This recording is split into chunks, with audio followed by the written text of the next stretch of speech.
সুপ্রিয় দর্শক, আপনাদের সবাইকে স্বাগত জানাচ্ছি চ্যানেল জেড আয়োজিত নিয়মিত সংবাদ বিশ্লেষণ অনুষ্ঠান জেড ফোকাসে। আপনাদের সঙ্গে আছি আমি সাইদ খান। আর আলোচনার জন্য প্রতিদিনের মতো আজও আমাদের সাথে একজন অতিথি রয়েছেন।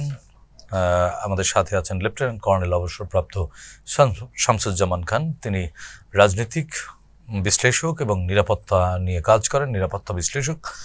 শামসুজ্জামান ভাই, আপনাকে স্বাগত জানাচ্ছি। আপনাকে ধন্যবাদ আমাকে আমন্ত্রণ জানানোর জন্য। দর্শক, আপনারা জানেন জেড ফোকাসে আমরা প্রতিদিনই দিনের উল্লেখযোগ্য খবর ধরে বিশ্লেষণ করে থাকি, অতিথির মুখ থেকে ব্যাখ্যা বিশ্লেষণ শুনে থাকি।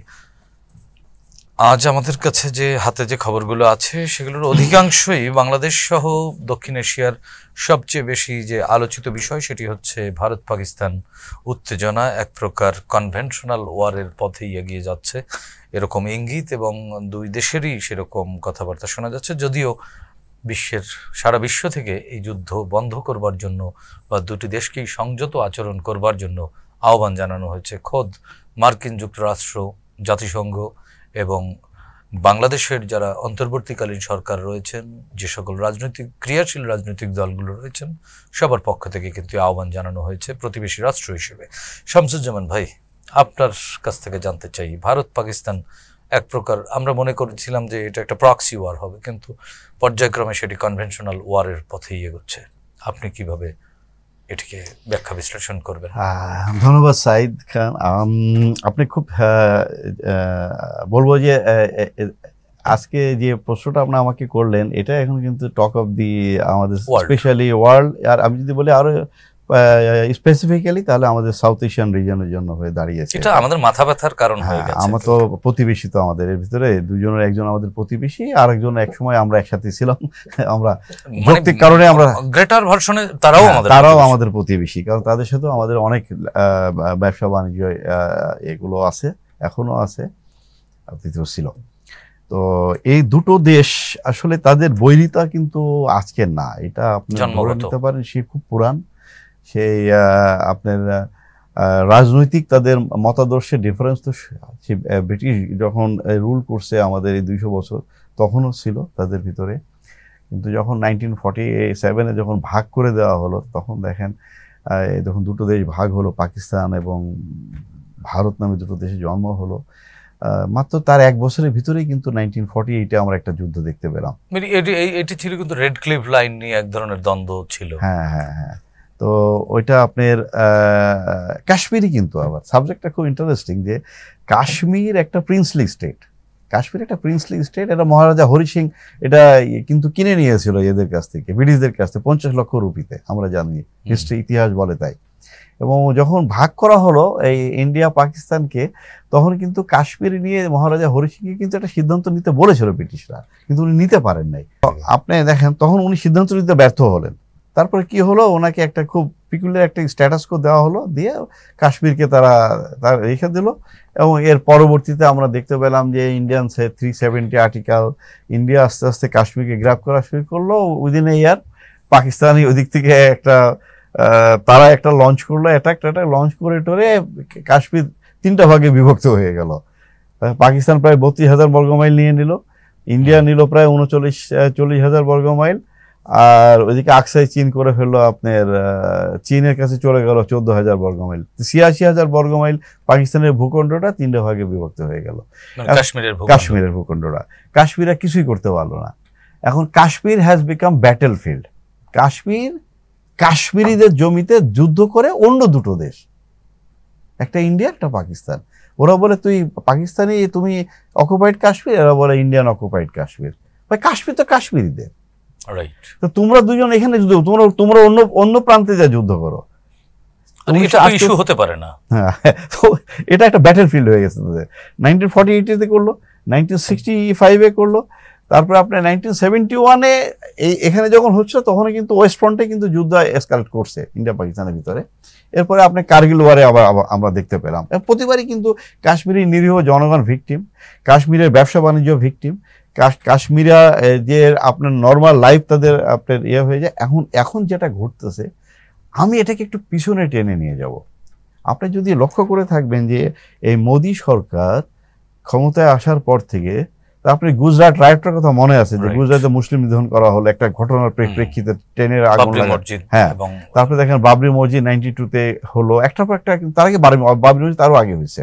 একটার পর একটা ঘটনার পরে কিন্তু উগ্রপন্থা এমন একটা জিনিস, আপনি যদি এটাকে প্রমোট করেন এবং 10-11 বছরে তারা প্রমোট করতে করতে তারা কিন্তু তাদের দেশের ভিতরেই প্রথমে উগ্রপন্থার কিন্তু ফার্স্ট ভিকটিম হয় কিন্তু মাইনরিটিরা, সে যে মাইনরিটি হোক। এখন যেহেতু হিন্দু মেজরিটি একটা কান্ট্রি এটা, এবং হিন্দুইজমকে তারা প্র্যাকটিস করতেছে, এই যে বজরং বলি বলেন, এই RSS বলেন, তাদের যে হিন্দু গ্রুপগুলো তারা প্রতিনিয়ত ঘৃণা ছড়াচ্ছে, বিশেষ করে মুসলিম যেহেতু বড় মাইনরিটি তাদের এগেইনস্টে, খ্রিস্টানদেরকেও তারা টার্গেট করতেছে, কোথাও কোথাও বুদ্ধিস্টরা টার্গেট করতেছে। এ করতে করতে করতে কিন্তু ওভার দি 11 ইয়ার তাদের ধারণা যে দিস ইজ স্যাচুরেটেড। এখন একটা মুসলিমকে মেরে ফেলা, একটা মুসলিমের ঘর বাড়ি ধ্বংস করা, মুসলিমের জায়গা জমি দখল করা, একটা মসজিদ ভেঙে ফেলা, কিংবা একটা মসজিদের ওখানে মন্দির আছে বলে একটা ইস্যু তৈরি করে এটা কিনা আন্দোলন করা, এবং বাবরি মসজিদ তারা ভেঙে সেখানে কিন্তু মন্দিরও করে ফেললো। তো তাদের ধারণা যে দিস ইজ এনাফ, ডান, এখন আর মুসলিমরা কথা বলতে পারবে না, খ্রিস্টানরা তো ছোট ছোট জায়গায় আছে, 2-3টা স্টেটে আছে। তো এখন তাদের এই যে শক্তিমত্তা, তাদের যে উগ্রতা, এটাকে তারা এখন বর্ডার ক্রস করাতে চায়। এই বর্ডার ক্রস করতে যেয়েই কিন্তু এই ঝামেলাটা বাড়তেছে। এই বর্ডার ক্রস করতে যে তাহলে কার সাথে করতে হবে? সমশক্তির কারো কাছে করতে হবে। সমশক্তি তার আছে দুটো, একটা চায়না আর পাকিস্তান। তো চায়না আসলে তাদের চেয়ে 100 গুণ বেশি শক্তিশালী। তো চায়নার সাথে তারা লাগতে যাবে না, তারা জানে যে চায়না উইল ভ্যানিশ দেম। হ্যাঁ, তারা মোটামুটি 1 মাসে শেষ করে দিবে। এটা আমরা 1962 ওয়ারে দেখেছি, অরুণাচল দখল করে নিল, কিছু করতে পারে নাই, পরে মাপটাপ চেয়ে আর কি বলো ভাই চলে যা। আমরা কিছুদিন আগে দেখলাম আপনার যে কাশ্মীর ফ্রন্টে 20 জন সেনা অফিসার আর সৈনিকদেরকে মেরে পানিতে ভাসাই দিল চাইনিজরা, একটা চাইনিজদের গায়ে টোকাও দিতে পারেনি তারা। তো পাকিস্তান তারা ভাবছে যে একটু মনে হয় এখানে কিছু করা যায়, এখন তার এই উগ্রতা তারা দেখাতে যাচ্ছে। পহেলগামে যে ঘটনাটা ঘটলো এটা কখনোই গ্রহণযোগ্য না, যেটা ঘটলো। টুরিস্টরা গেছে ইনোসেন্ট, তারা বেড়াতে গিয়েছে পরিবার নিয়ে, 26 জনকে মেরে ফেলা হলো, কারা মারলো, কি মারলো, এটা ইন্ডিয়ান গভর্নমেন্টের উচিত এটার পুঙ্খানুপুঙ্খানুপুঙ্খভাবে তদন্ত করে বের করা যে অ্যাকচুয়ালি কি ঘটেছিল, তাই না? ওখানে প্রায় 10 লক্ষের উপরে আপনার সিকিউরিটি ফোর্স আছে, এর ভিতরে এত ঘটনা কেন ঘটলো? সেটার দিকে তারা নজর না দিয়ে প্রথমেই এটা তারা চাপিয়ে দিল পাকিস্তানের উপরে। হ্যাঁ, পাকিস্তান বেসড কিছু টেরোরিস্ট গ্রুপ ইন্ডিয়াতে বিভিন্ন সময় অপারেট করেছে, এতে কোনো সন্দেহ নাই। আমরা মুম্বাই দেখছি 2008 সালে, তো ওটাকে আমরা ইগনোর করতে পারি না। কিন্তু প্রশ্ন হচ্ছে যে আপনার দেশে যে কোনো ঘটনা ঘটলেই পাকিস্তান করেছে, আপনি এদিকে নিজের না বের করে, তো এইভাবে যদি আপনি গেম খেলতে থাকেন তাহলে তো আপনার এই প্রতিবেশীর সাথে রিলেশনশিপ তো বিটারডি হতে থাকবে, তাই না? আপনার পাকিস্তানও তো ঘটতেছে, তারা তো প্রতিবার বলতেছে না ইন্ডিয়া ঘটাচ্ছে। বেলুচিস্তানে পাকিস্তানি ট্রেন হাইজ্যাক হয়ে 56-57 জন মারা গেল, তারা তো করতেছে না। তো এটাকে আমি আবার ফিরে যাই আপনাকে, এই তাদের এই উগ্রপন্থাটারই একটা এক্সপোজার তারা এখন এই পেহেলগামের দিয়ে দেখাতে যাচ্ছে যে we are very strong, we want to show our muscle to you, এবং পাকিস্তানকে দেখাতে যাচ্ছে। এবং তারই আউটফল কিন্তু এই যে, আমি এটাকে যুদ্ধ বলবো না, আপনি কনভেনশনাল ওয়ার বলতে, কনভেনশনাল ওয়ার অনেক বড় জিনিস। হ্যাঁ, এখন ওইভাবে তারা ওয়ার ডিক্লেয়ার করে তারা কনভেনশনালি দে গো ইচ আদার এগেনস্ট করে, এটাকে আমি বলবো এখন পর্যন্ত এটা লো ইন্টেন্সিটি কনফ্লিক্ট বলি আমরা। মিলিটারিতে যুদ্ধকে অনেকগুলো ভাগ আছে, একটা হচ্ছে লো ইন্টেন্সিটি কনফ্লিক্ট, যেটা বর্ডারের আশপাশে ঘটবে অল্প সময় ধরে। তারপরে এরপরে আপনার আছে একটা হচ্ছে পরের ধাপে আপনার আছে হচ্ছে আরেকটা ওয়ার আছে হচ্ছে আপনার টোটাল ওয়ার আছে, তারপরে আপনার জেনারেল ওয়ার আছে। হ্যাঁ, তো আপনার এটা কিন্তু আপনি বলতে পারেন লো ইন্টেন্সিটি কনফ্লিক্ট। এটা যদি আপনি যদি লম্বা সময় ধরে যে চলতে থাকে তাহলে এটা কিন্তু দুই দেশের ভিতরে একটা টোটাল ওয়ারের দিকে চলে যাবে। এরা কিন্তু মানে গতিগন্তব্য দেখে আপনার কাছে কি মনে হয়? আমার কাছে এখনো যেটা মনে হচ্ছে যে তারা হয়তো আপনার ওই অ্যাকশন আর রিয়াকশনের উপরেই থাকবে। যখন ইন্ডিয়া যখন কয়েকদিন ধরে বলতে তারা হঠাৎ করে রাতের আঁধারে যে 8-9টা জায়গায় অ্যাটাক করলো, এবার একটাও কিন্তু কনভেনশনাল অ্যাটাক না, একটাও কিন্তু কোনো টেরোরিস্ট হাবে করতে পারে নাই। তারা কিন্তু 4টা না 5টা মসজিদ ধ্বংস করছে, কারণ মসজিদগুলো অনেক উঁচা মিনার, লাইট দেখা যায় দূরের থেকে, তো ইজিলি রিকগনাইজেবল ওইসব জায়গাকে এম করে তারা ফায়ার করছে। হয়তো ওখানে মসজিদে টেরোরিস্টরা থাকতে পারে, কোনোটা কিন্তু এটাও তো মানে যদি 4-5টা জায়গা হয় এবং প্রত্যেকটা জায়গায় যদি মসজিদ হয়, খুব দুঃখজনক। সেটি তো আরেক ধরনের বার্তা দেয় না? এটা ধর্মীয় প্রতিষ্ঠানকে আপনি আঘাত করতেছেন, এটা আপনি কোন ধরনের এটা করেন, এটা তো খুবই দুঃখজনক। এবং 9টা জায়গায় যারা যা করছে কিন্তু এটা একটাও কিন্তু নট প্রুভেন দ্যাট দি কোনো জঙ্গি হাফ ছিল। এরা সাধারণ জনগণ মারা, শিশুরা মারা গেছে, মেয়েরা মারা গেছে। এবং উত্তরে কি করলো, পাকিস্তানও কিন্তু তাদের কিন্তু জবাব দিল, কিন্তু পাকিস্তান মিলিটারি স্ট্রং কান্ট্রি। আপনি তো পাকিস্তানকে তো এভাবে পারবেন না, পাকিস্তানের সাথে আপনি, পাকিস্তানের এয়ার পাওয়ার আপনার কাছাকাছি ইন্ডিয়ার, পাকিস্তানের tank to tank battle is very strong, even Pakistan is stronger than India tank ব্যাটেলে। কারণ ইন্ডিয়ার যে ভাস্ট যে ল্যান্ড, তার তুলনায় যে ট্যাঙ্ক আছে, পাকিস্তানের ল্যান্ড ইন্ডিয়ার হাফ, সে তুলনায় Pakistan has more tank battle. পাকিস্তানের ক্ষেপণাস্ত্র আপনার ইন্ডিয়ার মতোই আছে। আবার আপনি যদি নিউক্লিয়ার পাওয়ারে যান, Pakistan has got more nuclear head, পাকিস্তানের প্রায় 150 নিউক্লিয়ার ওয়ার হেড আছে, যেখানে ইন্ডিয়ার আছে 130। তো আপনি এরকম দুটো শক্তি, আপনি মনে করেন যে পাকিস্তানকে আঘাত করবে, তারা আপনাকে, পাকিস্তান সঙ্গে সঙ্গে আঘাত করেছে, এবং তারা 4-5টা শুনতেছি 4-5টা ফ্লাইট, রাফেল 3টা, একটা SU-30, একটা MiG-29 ড্রপ করেছে তারা। এবং এর ভিতরে তো ইন্ডিয়ান মিডিয়া, হিন্দুস্তান টাইমের কিন্তু 3টা এসেছে, এবং অন্যান্য মিডিয়ায় 5টাই এসেছে, এবং আরো কিছু ড্রোন তারা ভূপাতিত করেছে। আজকের খবরে কিন্তু সেটিও এসছে। শামসুজ্জামান ভাই, এখানে আরেকটি বিষয়, যেমন গতকালকে একটি জায়গায় উনিও একজন সাবেক মিলিটারি পারসন, উনি একটি সন্দেহ পোষণ করেছেন যে এই দক্ষিণ এশিয়ায় যে এক ধরনের কিন্তু ভূ রাজনীতি চলছে, সেই ভূ রাজনীতিতে বাংলাদেশও কিন্তু আমাদের রাখাইন রাজ্য, যেটি আমাদের সীমান্ত লাগোয়া, সেই আরাকান ইস্যুকে খুব ইজি করবার জন্য এরকম একটি হতে পারে ভারত পাকিস্তানের মধ্যে দ্বন্দ্ব ঘটিয়ে এখানে বাংলাদেশ মূলত লক্ষ্যবস্তু কিনা, সেটি তিনি সন্দেহ করছেন। যে আমি সন্দেহ থেকে যাই, কারণ আমাদের সাথে ইন্ডিয়ার যে সম্পর্ক, বিশেষ করে আপনার দি ফল অফ ফ্যাসিস্ট রেজিমের পতনের পরে, চায়না এবং পাকিস্তানকে ওইদিকে বিজি রেখে এই দিকে না, চায়না পাকিস্তানকে তারা বিজি রাখতে পারবে না, China is too strong a country. কিন্তু প্রশ্ন হচ্ছে যে আমাদের ফ্যাসিস্টের পতনের পরে যদি আপনি লক্ষ্য করে থাকবেন, ইন্ডিয়ার সাথে আমাদের রিলেশনশিপটা, হ্যাঁ, এটা খুব পরিষ্কার হয়ে গেছে যে তার আসলে ইন্ডিয়ার সাথে রিলেশনশিপ একটা দলের ছিল, একটা একজন ব্যক্তি এবং সেই ব্যক্তির কিছু কান্ট্রি টু কান্ট্রি রিলেশনশিপ ছিল না। এবং এটা কিন্তু আমি এই জন্য ইন্ডিয়ান জনগণকে আমি দায়ী করি না, ইন্ডিয়ান রাজনীতিবিদদেরকে আমি দায়ী করি। কারণ একটা দেশের রাজনীতিবিদরাই কিন্তু মানুষকে একটা পারসেপশন ডেভেলপ করাই দেয়, যে তারা প্রতিবেশীর সাথে কি ধরনের সম্পর্ক তৈরি করবে। কারণ জনগণ তাদের পার্সোনাল জিনিস নিয়ে ব্যস্ত থাকে।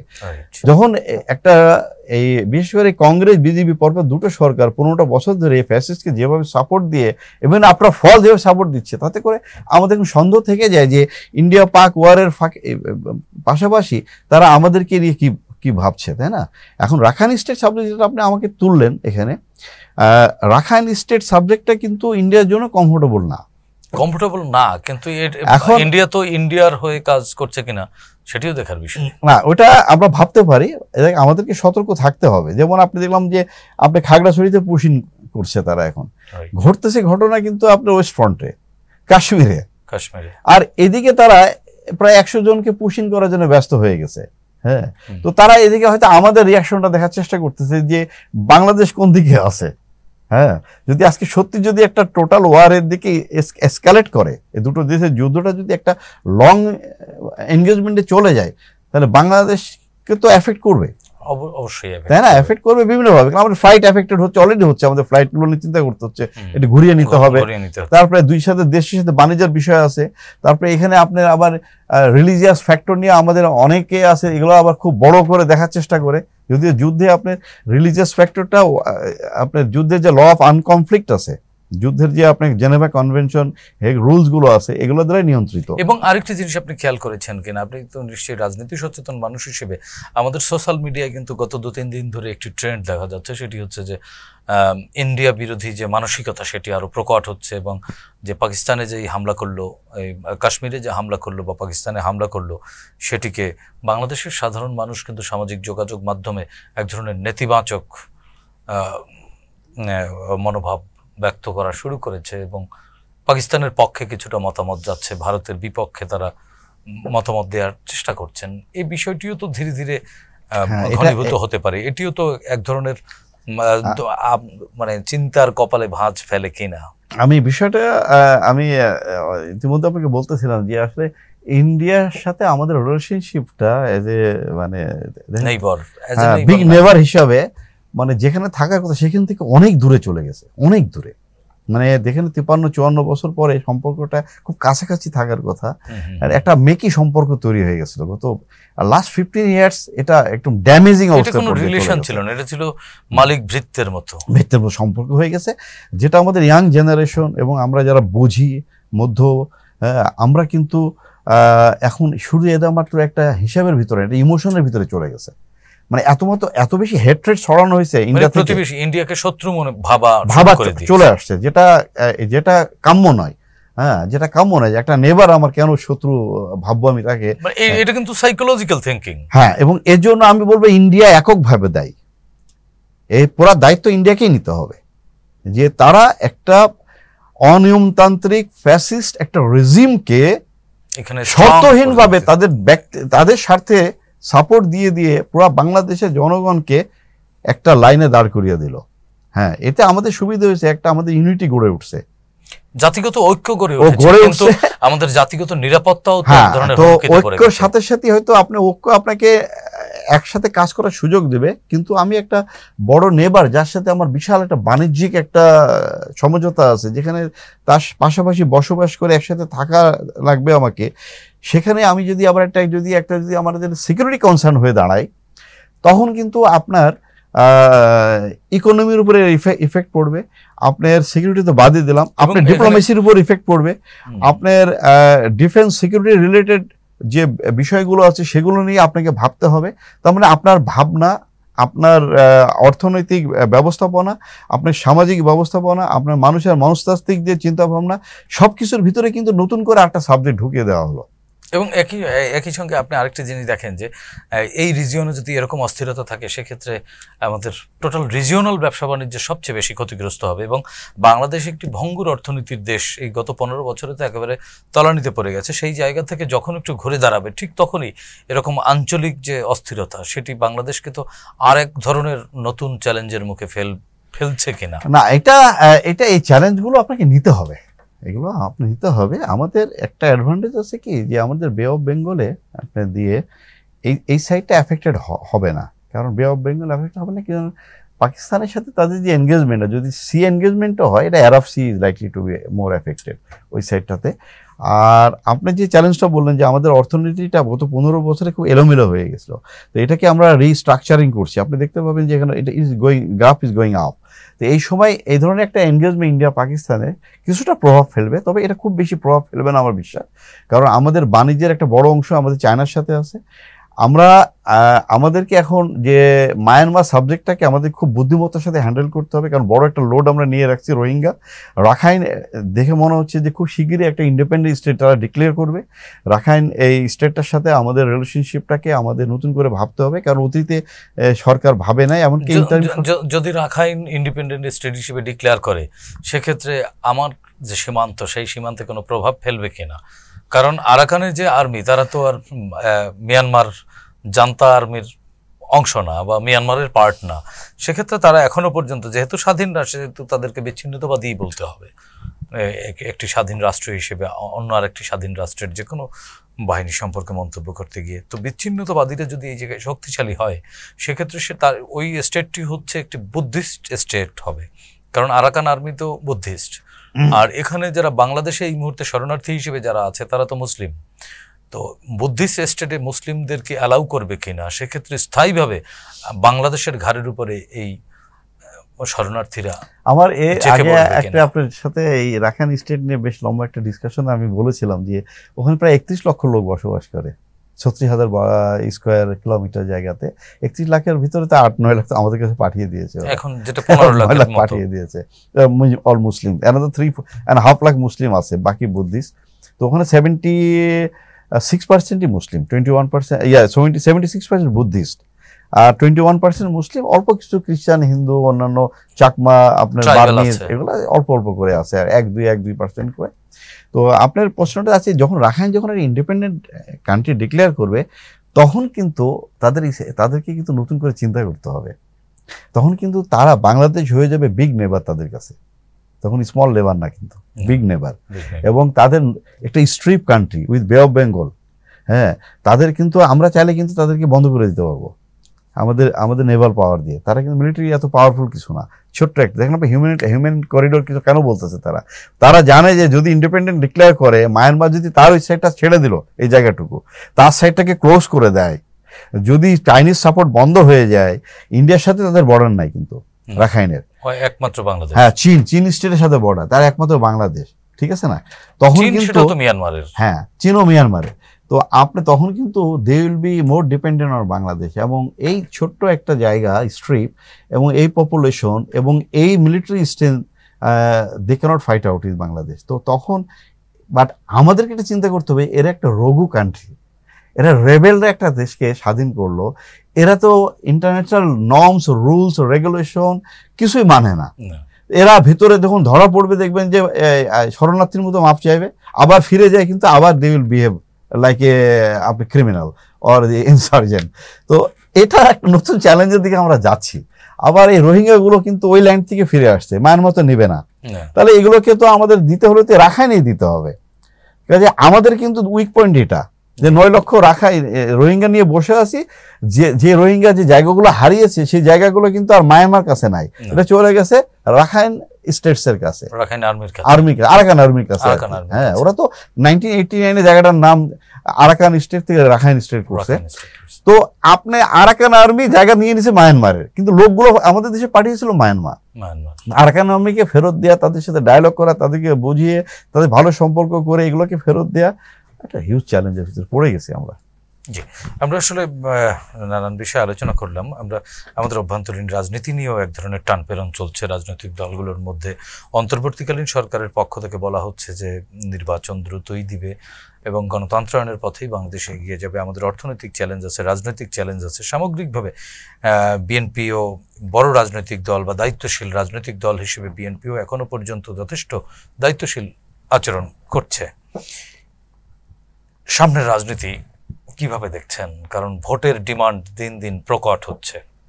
সংস্কার কমিশনেও আজকে বেশ কিছু গণমাধ্যমে দেখলাম যে সংস্কার কমিশনের কাছেও ভোটের দাবিটি প্রকট হয়ে উঠছে ডে বাই ডে। এখন বাংলাদেশ যদি আমরা ফিরে যাই, আমরা তখন সব শিশু ছিলাম যখন ওয়ার অফ লিবারেশনের সময়, আমি অনলি 6 years old, আমার মানে 6 বছর বয়স আমার তখন। 69 গণ আন্দোলন বলে আমার তো বললাম যে আমরা বুঝি চাইল্ড। তো বাংলাদেশ কিন্তু কি চেয়েছিল তখন বাঙালিরা, বলছে আমরা একটা সুন্দর ইলেকশন নির্বাচন চাই। তখনও কিন্তু স্বাধীনতা চাইনি আমরা। তো আন্ডার লিগাল ফ্রেমওয়ার্ক একটা নির্বাচন করলো 70 সালে, করে ক্ষমতা হস্তান্তর করলো না করে একটা গোলমালের দিকে ঠেলে দিল দেশটাকে, তাই তো স্বাধীন হয়ে গেল। এখন আপনি দেখেন এরপরে আমরা অনেক চড়াই উতরাই পার হয়েছি আমরা। 54 বছর ধরে আমরা এই নির্বাচনই একটা বড় সাবজেক্ট হয়ে দাঁড়িয়েছে, কত দুঃখজনক।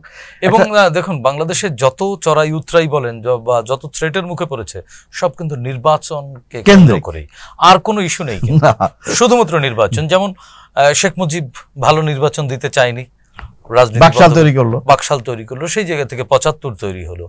এরপরে 81 জিয়া যখন গণতান্ত্রিক ব্যবস্থা ফিরে আনতে গেল তখন আবার তাকে কু করা হলো, হ্যাঁ, আবার জেনারেল এরশাদ ইলেকশন দিতে চায়নি। ইলেকশন হলো, একটা সুন্দর একটা ইলেকশন হলো, কিন্তু 70 সালে প্রেসিডেন্ট হলো, একসাথে কু করে আবার শেষ করে দিল। তো 90-তেও কিন্তু সেম কেসটা, 90 হয়েছে কিন্তু নির্বাচনকে কেন্দ্র করে।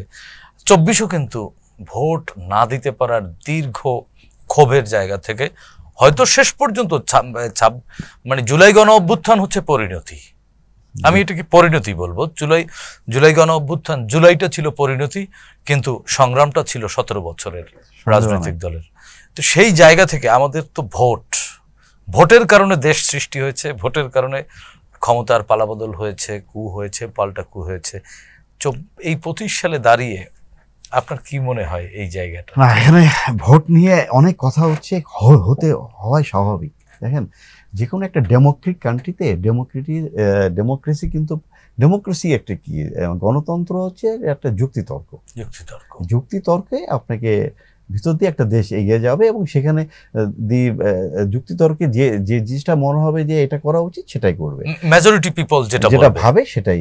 তো আপনি মেজরিটি পিপলের যে আপনি যে ম্যান্ডেট নিয়ে যে যুক্তিতর্কে বসবেন, সেই যুক্তি তর্কের জন্য যে সিস্টেমটা, ওই সিস্টেমের প্রথম ধাপই কিন্তু নির্বাচন বা ভোট।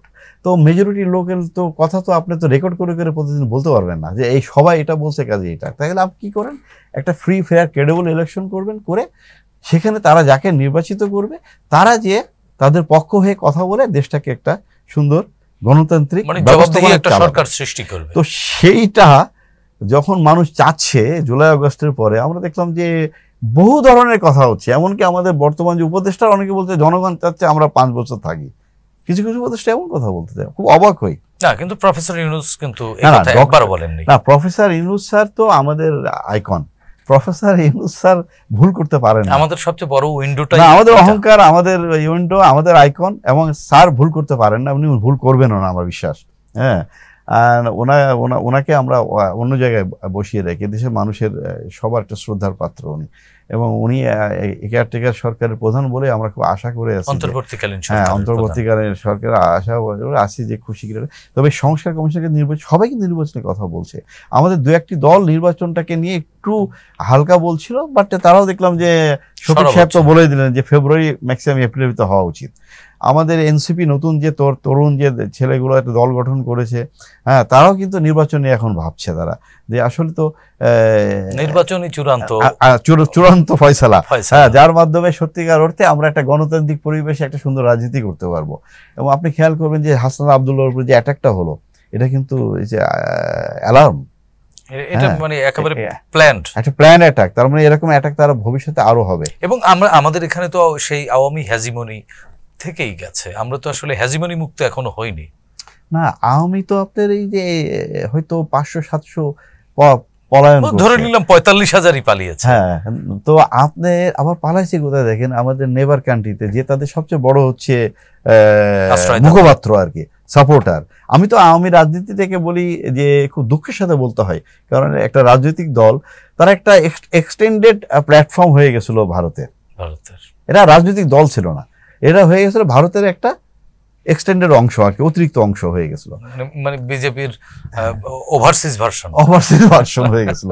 তো এখন এই ওভারসিজ ভার্সনের সব থিঙ্ক ট্যাঙ্করা যে হাজির হয়েছে ওই দেশে, তাদের পাসপোর্ট লাগে না, ভিসা লাগে না, কিছু লাগে না।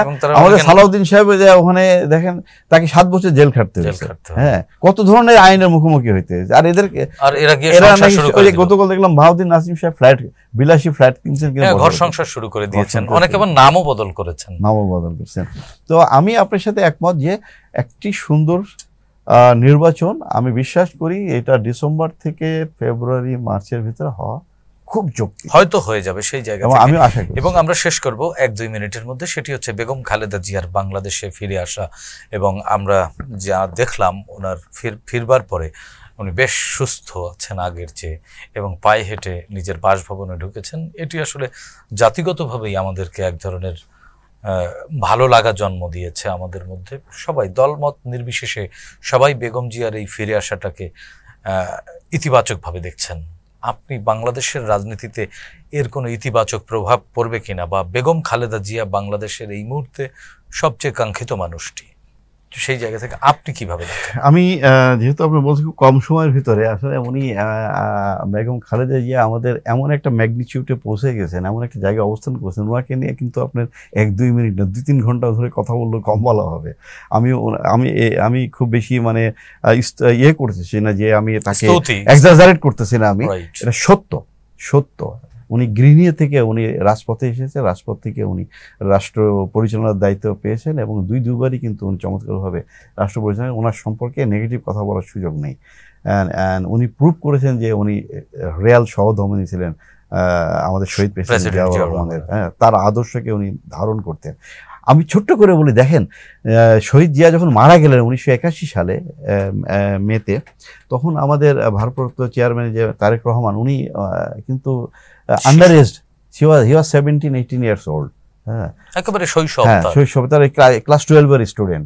আর আরাফাত কোকো, উনি তো আরো শিশু ছিলেন, ক্লাস 6 না 7-এ পড়েন সম্ভবত। আর বিএনপি নামক দলটার বয়স ছিল মাত্র 3.5 বছর। 1978 সালে সেপ্টেম্বরে জন্ম, আর 81 সালে শহীদ প্রেসিডেন্ট জিয়া মারা গেলেন। কত বছর বয়স? 3.5 বছর। তো 3.5 বছরের একটি বিএনপি নামক একটা দল, শিশু। যাকে শিশু বলতে পারে, একটা শিশু 3.5 বছরের একটা রাজনৈতিক শিশু, আর নিজের 2টা শিশু, 3টাকে উনি সামলিয়েছেন এবং তাকে জোর করে এনে 83 সালে কিন্তু রাজনীতিতে নামানো হয়েছে। এরপরে উনি একদমই পিছু হাঁটেন নাই। এই একজন ব্যক্তি মাত্র 7 বছরের মাথায় এরশাদের মতো একটা কঠিন একটা সামরিক শাসককে, যার ফুল সাপোর্ট ছিল মিলিটারি, তাকে কিন্তু ক্ষমতা থেকে বিদায় করে একটা গণ আন্দোলনের মাধ্যমে, একটা সুষ্ঠু নির্বাচনে মাধ্যমে উনি প্রধানমন্ত্রী নিয়োগ পেলেন। তাহলে একটা মানুষ 83 সাল থেকে 91, মাত্র 8 বছরে সফলতার শীর্ষে পৌঁছে গেলেন। এটা অন্যতম কারণ ছিল তার ব্যক্তি, তার ব্যক্তিত্ব, তার যে দৃঢ়তা, তার যে আপনার কোনো আনইথিক্যাল কোনো কিছু সাথে কম্প্রোমাইজ না করে, আপোষহীন মনোভাব। 86 নির্বাচন উনি করেন নাই, যেখানে শেখ হাসিনা অনেক কিছু বলে কিন্তু আবার চলে গেলেন। জামাত ওই নির্বাচনে গিয়েছে, উনি বেঈমান বললো, উনি কিন্তু নিজে বেঈমান হয়ে চলে গেলেন। 88 নির্বাচনে গেলেন, নিজের সার্টিফিকেট। এরপর আপনি আসেন দেখেন, এরপরে ম্যাডাম খালেদা জিয়া কিন্তু কোনোদিন দেশ ছেড়ে যান নাই, মানুষকে ছেড়ে যান নাই, তাহলে দলের নেতা কোনো ছেড়ে যায় না। উনি ইনফ্যাক্ট বাংলাদেশটা ছেড়ে যান। উনি আমি 2007-8 সালে যখন 111 আমি তখন র্যাবের সিও, আমি তখন র্যাবের অধিনায়ক। আমি অনেক আগে, র্যাব আমাদের হাতেই গঠন করা। আমি ঢাকা র্যাবে ছিলাম, আপনার র্যাব 2 সিও ছিলাম। তো 2 নেত্রী কিন্তু জেলখানায় ছিল। আপনার এরিয়াতে? আমার এরিয়াতে না, আমি পাহারা দিতাম, আমার লোকজনই পাহারা দিত। আমি খুব কাছে থেকে দেখছি, একজন পালাই গেল, চলে গেল আপোষ করে দেশ থেকে, যে এসে ক্ষমতায় বসলেন ভারত, এবং সবার সাহায্য নিয়ে জেনারেল মইনুল আহমেদ কম্প্রোমাইজ করে বসলেন। আরেকজন দেশের মানুষকে ছেড়ে, কাউকে ছেড়ে গেল না, উনি কিন্তু রয়ে গেলেন এবং উনি স্ট্রাগল করলেন। তারপরে যখন ওনাকে জেলে পাঠিয়ে দিয়ে অনেক ধরনের প্রলোভন দেখানো হলো, আপনি ট্রিটমেন্টে, তাও গেলেন না উনি। তার মানে উনি বাংলাদেশের মানুষকে এতটাই প্রায়োরিটি দিয়েছেন যে, এবং তার দলের প্রতিটা নেতাকর্মীকে, যে তাদের ছেড়ে উনি এক মুহূর্তের জন্য যেতে চান। ওনার জীবন বিপন্ন হয়ে যাচ্ছে, মৃত্যুর কাছাকাছি চলে গেছেন। প্রতিদিন রাত্রে আমার মাঝে মাঝে ভাবতাম, এই রাত্রি একটা সময় নিয়ে গেছে হসপিটালে, হয়তো কালকে সকালে তাকে আর দেখতে পাবো না। এবং সরকারেরও ওই ধরনের, হ্যাঁ, তারা চাচ্ছিল মেরে ফেলতে, প্রস্তুতি ছিল। আল্লাহর অশেষ রহমত, আল্লাহ তাকে আয়ু দিয়েছেন। আমরা দেখলাম অত্যন্ত সম্মানের সাথে ওই 7 জানুয়ারি দেশের বাইরে গেলেন 4 মাস। আমি ওই দিনকে থাকার সুযোগ হয়েছিল এয়ারপোর্টে তাকে বিদায় জানানোর। আমি ভিভিআইপি ছিলাম। উনি যখন ফিরে আসেন এই যে 7ই মেতে, আপনার দুটোই কিন্তু 7 তারিখ, লাকি 7 ডে, খেয়াল করে দেখবেন। আল্লাহ তাকে পছন্দ করেন। কাতারের আপনার আমিরের স্পেশাল ফ্লাইটই তাকে আনছে, ওই দিনও আমি তাকে রিসিভ করেছি। তো ওই দিনকে তাকে দেখে আমার খুব ভালো লাগলো, খুব হাস্যজল, এবং মনে হলো যে উনি মানে ওইখানে থেকে যতটা ভালো লাগছিল, তার দেশে এসে তার দেশের মানুষকে দেখে, দেশকে দেখে তার আরো ভালো লাগছিল তার চেহারার ভিতরে। তো ইনফ্যাক্ট উনি একটা আইকনিক ফিগারে দাঁড়িয়ে গেছেন। উনি she has become symbol of unity এ পুরা দেশের মানুষের জন্য।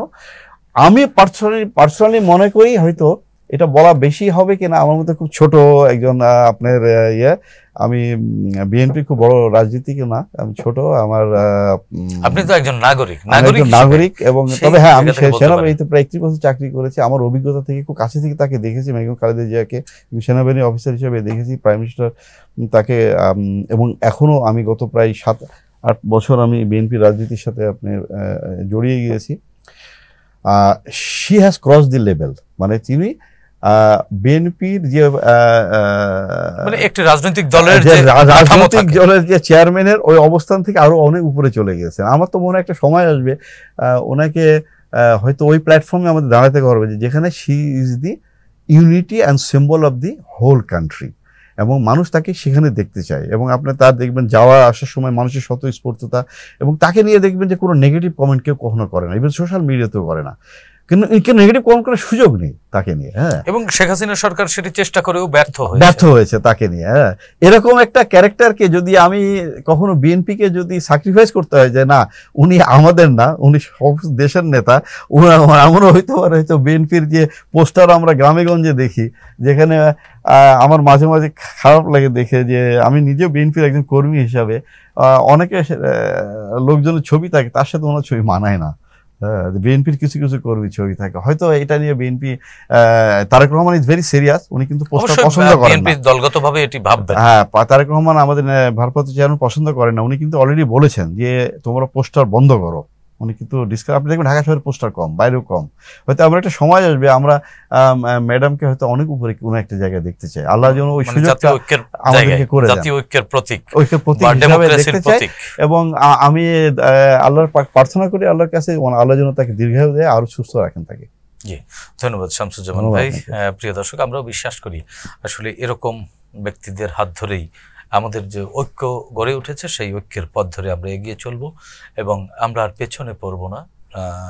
কোনো ষড়যন্ত্র, দেশি হোক বিদেশি হোক, কোনো ষড়যন্ত্রই আর সফল হবে না এবং বাংলাদেশের মানুষের মধ্যে যে ঐক্য প্রতিষ্ঠিত হয়েছে, সেই ঐক্যের দৃঢ়তায় গণতন্ত্র সফলভাবে মাথা উঁচু করে দাঁড়াবে, সেই প্রত্যাশা ব্যক্ত করে আজকের মতো এখানেই শেষ করছি। সবাই ভালো থাকুন, সুস্থ থাকুন, চ্যানেল জেডের সঙ্গেই থাকুন।